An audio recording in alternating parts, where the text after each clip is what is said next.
नमस्कार मैत्रिणींनो, मी शिवानीज किचनमध्ये आपले स्वागत करते।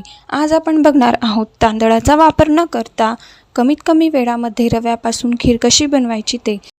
चला तर मग व्हिडिओला सुरुवात करूया।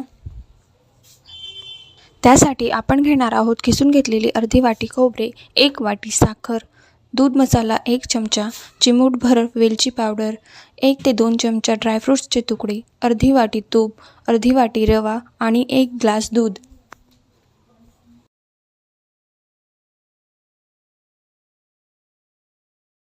तूप गरम झाल्यानंतर त्यामध्ये रवा घालून मंद आचेवरती रवा छान असा लालसर होईपर्यंत भाजून घ्यायचा।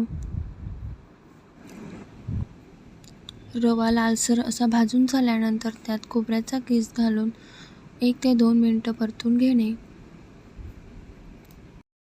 आता त्यामध्ये दूध मसाला वेलची पूड घालून छान परतून घ्यायचं। आता यामध्ये दूध घालून छान एकत्र करून घेऊयात आणि 1 मिनिट शिजवून घेऊयात।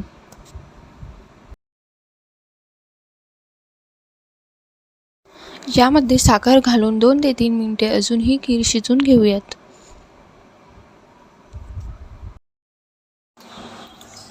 यात मी चिमूटभर मीठ टाकत आहे। तुमच्या आवडीनुसार तुम्ही टाकू शकतात किंवा स्किपही करू शकतात। अशा प्रकारे कमीत कमी वेळामध्ये रव्यापासून बनणारी अतिशय टेस्टी अशी खीर तुम्हीही बनवू शकतात।